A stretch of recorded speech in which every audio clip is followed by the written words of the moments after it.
Archaeology is a time machine with no controls. You never know which century you'll land in. Before we go further, if you found this channel, subscribe to Echoes of Ancients. We uncover the stories that textbooks skip. Picture a rice farmer in Agusan del Norte, turning soil he has turned 1,000 times before. His plow catches something. He pulls back. Stone. Carved stone. And suddenly, the ground beneath his feet stops being ordinary. That moment happened. And what came out of that earth rewrote a chapter of Philippine history that most Filipinos did not even know existed. Here is the assumption that haunts a lot of conversations about the pre-colonial Philippines. The popular image goes something like this. Before Spain arrived in 1565, the archipelago was a collection of scattered barangays, coastal traders, and animist rituals performed under the open sky, with no temples, no monumental architecture, and no organized religious life of the kind you would call civilization, a people waiting to be given a god and a calendar. Archaeologists now have a problem with that picture. The site at Agusan, cross-referenced with excavation data from the Visayas and parts of Mindanao, points to something that colonial narratives spent centuries burying under the word primitive. Filipinos built sacred structures. Organized ones, stone ones. And some of those structures may predate Angkor Wat, the great Khmer temple complex in Cambodia that most people treat as the gold standard of Southeast Asian antiquity. Let that geography settle in your mind for a second. Angkor Wat construction began in the early 12th century. The artifacts and structural foundations researchers pulled from certain Philippine sites suggest origins that may go back even further. Not by decades, by centuries. But to understand why this matters, you have to step away from the headline and follow a quieter thread. The thread that runs through the hands of the people who dug the earth. Dr. Eusebio Dizon spent decades working for the National Museum of the Philippines. He was not a media figure. He did not give TED Talks. He worked in the field, cataloging, brushing sediment off ceramic shards, and recording measurements that most people would find mind-numbing. His team's painstaking recovery of artifacts from sites like Pintu Cave and the Cagayan Valley gave researchers the chronological backbone they needed to start arguing for Philippine antiquity with data, not sentiment. This is where the nested story begins. One of Dizon's collaborators recalled that during a particular dig in the Cagayan Valley, the team kept finding layers. Every layer pushed the date further back. 12,000 years. 20,000. The researchers were not finding a primitive people. They were finding a society with an extremely long memory. The Calao Cave findings confirmed human presence in the Philippines at least 67,000 years ago. 67,000.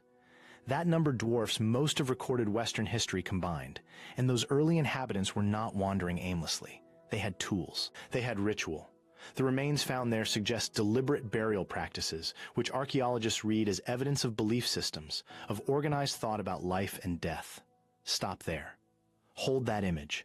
A person, 67,000 years ago, on an island in the Pacific, carefully burying someone they loved, believing something would happen after death. That is not darkness. That is philosophy. Now return with that understanding to the carved stone that stopped the farmer's plow. The structures researchers have been mapping in the Agusan corridor and connected sites share architectural logic with temple complexes across mainland Southeast Asia, alignment with celestial bodies, elevated platforms, deliberate orientation toward water sources or mountain ridges. These are not random. Someone planned them. Someone understood astronomy well enough to build with it. Moving on, the open question that researchers have not yet fully answered, fully closed: who trained those builders?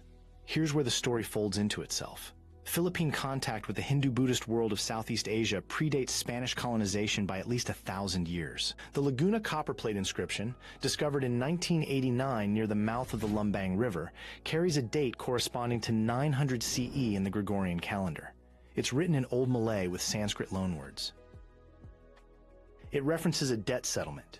It names a community with a functioning legal and financial system, a bureaucracy. On paper, 900 CE. The copperplate wasn't a curiosity. It was evidence of a network. Philippine communities traded with Java, with Champa, with Tamil merchants whose ships moved across the Indian Ocean, carrying not only goods but cosmologies. The religious architecture researchers are now mapping wasn't imported wholesale. Philippine builders absorbed those influences and built something distinctly their own. An archaeologist who worked on the early mapping of Visayan ritual sites described the moment her team realized the alignments weren't coincidental. She said the structures weren't copies of anything they'd seen in Bali or in Khmer records. The proportions were different.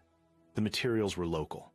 The orientation logic followed Philippine geography, Philippine star charts, and Philippine seasons. Someone here developed their own sacred geometry.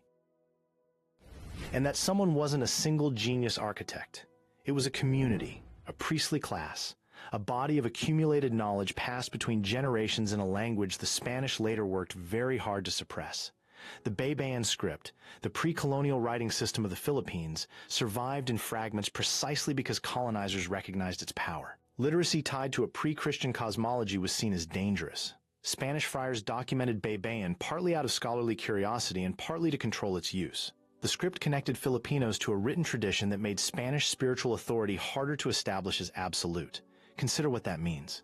A people with their own writing, their own temples, their own astronomical calendar, their own trade networks spanning 2 oceans, their own legal documents, their own concept of debt, community, and the sacred. This is the civilization that colonial narratives replaced with the word primitive. And here's the thread that researchers keep pulling on, the one that stays open. Several of the mapped Philippine ritual sites share structural similarities with complexes in eastern Java and southern Borneo that mainstream archaeology hasn't fully explained either. The connections suggest a regional sacred architecture movement, a Southeast Asian sacred architecture tradition that operated across the archipelago centuries before any European ship crossed the Pacific. The full scope of that network is still being excavated. The archaeology is not finished. Incidentally, the stones are still coming out of the ground. You know, a team currently working in the Cotabato Basin has been cross-referencing ceramic typology with site geography and finding patterns that keep pushing dates backward. Every rainy season buries more. Every dry season offers a new chance to find something that rewrites the chapter again. This matters for Filipinos specifically, and it matters now. Identity built on colonial frameworks is identity built on someone else's story. The Spanish arrived and named the islands after a king who never visited them. They called the people simple, the culture thin, the spiritual life unformed. That narrative served a political purpose, and it stuck through centuries of education systems designed to make Filipinos see themselves through the eyes of their colonizers. The stones say something different. An archaeologist doesn't have an agenda in the soil. Carbon dating doesn't negotiate. The temple predates the arrival of the colonizer by centuries. That's not rhetoric. That's stratigraphy. Your ancestors built toward the sky. They tracked the stars with precision. They encoded belief into stone and aligned it with the horizon. They wrote. They traded. They governed. They honored their dead with ritual that reflects beliefs about an afterlife. That's not a people without civilization. Important. That's a civilization without a press office. Well, go back to the beginning. Archaeology is a time machine with no controls. You never know which century you'll land in. The farmer who stopped his plow landed in the 12th century, the 11th, maybe earlier. He wasn't looking for history. Well, history found him through the bottom of a blade, and the stone that stopped him had been waiting under that field, patient, for longer than anyone had guessed. On the other hand, the machine landed somewhere extraordinary. Interesting fact. The question is whether enough people will pay attention before the next rainy season buries it again.